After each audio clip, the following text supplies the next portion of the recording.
María Evangelizadora Radio, un pedacito de cielo en tu hogar, te presenta el santo de hoy, 23 de septiembre, San Pío de Pietrelcina, sacerdote capuchino, director espiritual, místico y estigmatizado. En cuanto a mí, Dios me libre de gloriarme, si no es en la cruz de nuestro Señor Jesucristo. Gálatas 6, versículo 14. Padre Pío de Pietrelcina, al igual que el apóstol Pablo, puso en la cumbre de su vida y de su apostolado la cruz de su Señor como su fuerza, su sabiduría y su gloria. Inflamado de amor hacia Jesucristo, se conformó a Él por medio de la inmolación de sí mismo por la salvación del mundo. En el seguimiento y la imitación de Cristo crucificado, fue tan generoso y perfecto que hubiera podido decir: con Cristo estoy crucificado, y no vivo yo, sino es Cristo quien vive en mí. Gálatas 2, versículo 19. Derramó sin parar los tesoros de la gracia que Dios le había concedido con especial generosidad a través de su ministerio, sirviendo a los hombres y mujeres que se acercaban a él, cada vez más numerosos, y engendrando una inmensa multitud de hijos e hijas espirituales. Este dignísimo seguidor de San Francisco de Asís nació el 25 de mayo de 1887 en Pietrelcina, arquidiócesis de Benevento, hijo de Gracio Forgione y de María Giuseppa de Nunzio. Fue bautizado al día siguiente, recibiendo el nombre de Francisco. A los 12 años recibió el sacramento de la confirmación y la primera comunión. El 6 de enero de 1903, cuando contaba con 16 años, entró en el noviciado de la Orden de los Frailes Menores de Capuchinos en Morcone, donde el 22 del mismo mes vistió el hábito franciscano y recibió el nombre de Fray Pío. Acabado el año de noviciado, emitió la profesión de los votos simples y el 27 de enero de 1907 la profesión solemne. Después de la ordenación sacerdotal, recibida el 10 de agosto de 1910 en Benevento, por motivos de salud permaneció con su familia hasta 1916. En septiembre del mismo año fue enviado al convento de San Giovanni Rotondo y permaneció allí hasta su muerte. Enardecido por el amor a Dios y al prójimo, Padre Pío vivió en plenitud la vocación de colaborar en la redención del hombre, según la misión especial que caracterizó toda su vida y que llevó a cabo mediante la dirección espiritual de los fieles, la reconciliación sacramental de los penitentes y la celebración de la Eucaristía. El momento cumbre de su actividad apostólica era aquel en el que celebraba la Santa Misa. Los fieles que participaban en la misma percibían la altura y profundidad de su espiritualidad. En el orden de la caridad social se comprometió en aliviar los dolores y las miserias de tantas familias, especialmente con la fundación de la Casa del Alivio del Sufrimiento, inaugurada el 5 de mayo de 1956. Para el Padre Pío, la fe era la vida. Quería y hacía todo a la luz de la fe. Estuvo dedicado asiduamente a la oración, pasaba el día y gran parte de la noche en coloquio con Dios. Decía: en los libros buscamos a Dios, en la oración lo encontramos. La oración es la llave que abre el corazón de Dios. La fe lo llevó siempre a la aceptación de la voluntad misericordiosa de Dios. Estuvo siempre inmerso en las realidades sobrenaturales. No era solamente el hombre de la esperanza y de la confianza tal en Dios, sino que infundía con las palabras y el ejemplo estas virtudes en todos aquellos que se le acercaban. El amor de Dios le llenaba totalmente, colmado de todas esperanzas. La caridad era el principio inspirador de su jornada, amar a Dios y hacerlo amar. Su preocupación particular, crecer y hacer crecer en la caridad. Expresó el máximo de su caridad hacia el prójimo, acogiendo por más de 50 años a muchísimas personas que acudían a su ministerio y a su confesionario, recibiendo su consejo y su consuelo. Era como un asedio. Lo buscaban en la iglesia, en la sacristía y en el convento, y él se daba a todos, haciendo renacer la fe, distribuyendo la gracia y llevando luz, pero especialmente en los pobres, en quienes sufrían y en los enfermos. Él veía la imagen de Cristo y se entregaba especialmente a ellos. Ejerció de modo ejemplar la virtud de la prudencia, obrada y aconsejada a la luz de Dios. Su preocupación era la gloria de Dios y el bien de las almas. Trató a todos con justicia y con lealtad y gran respeto. Brilló en la luz de la fortaleza. Comprendió bien pronto que su camino era el de la cruz y lo aceptó inmediatamente con valor y por amor. Experimentó durante muchos años los sufrimientos del alma, durante años soportó los dolores de sus llagas con admirable serenidad. Cuando tuvo que sufrir investigaciones y restricciones en su servicio sacerdotal, todo lo aceptó con profunda humildad y resignación.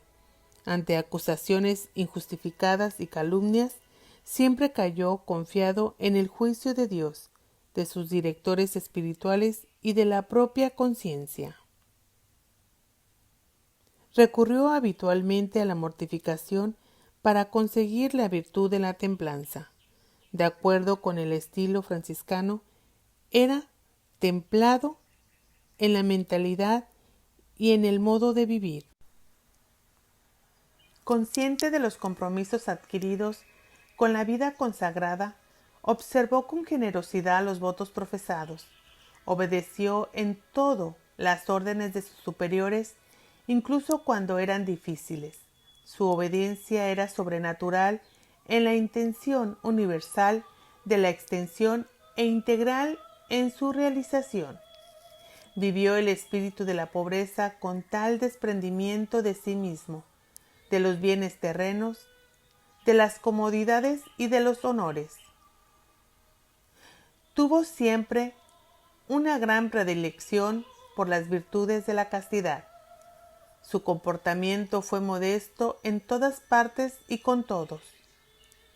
Se consideraba sinceramente inútil, indigno de los dones de Dios, lleno de miserias y a la vez de favores divinos. En medio a tanta admiración del mundo repetía: quiero ser solo un pobre fraile que reza. Su salud desde juventud no fue muy robusta, y especialmente en los últimos años de su vida empeoró rápidamente.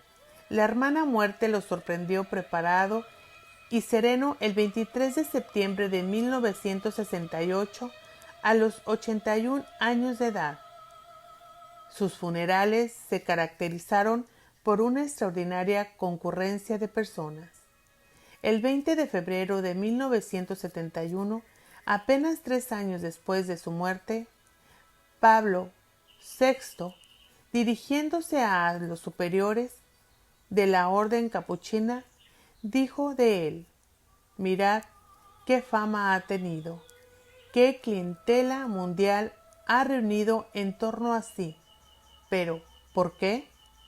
Tal vez porque era un filósofo, porque era un sabio, porque tenía medios a su disposición, porque celebraba la misa con humildad, confesaba desde la mañana a la noche y es difícil decirlo, un representante visible de las llagas de nuestro Señor. Era un hombre de oración y de sufrimiento. Ya durante su vida gozó de notable fama de santidad, debida a sus virtudes, a su espíritu de oración, de sacrificio y de entrega total al bien de las almas. En los años siguientes de su muerte, la fama de santidad y de milagros creció constantemente, llegando a ser un fenómeno eclesial extendido por todo el mundo y en toda clase de personas. De este modo, Dios manifestaba a la Iglesia su voluntad de glorificar en la tierra a su siervo fiel. No pasó mucho tiempo hasta que la Orden de los Frailes Menores Capuchinos realizó los pasos previstos por la ley canónica para iniciar la causa de beatificación y canonización. Examinadas todas las circunstancias, la Santa Sede, a tenor de motu proprio Sanctitas Clarior, concedió el nulla osta el 29 de noviembre de 1982. El arzobispo de Manfredonia pudo así proceder a la introducción de la causa y a la celebración del proceso de conocimiento en 1983 a 1990.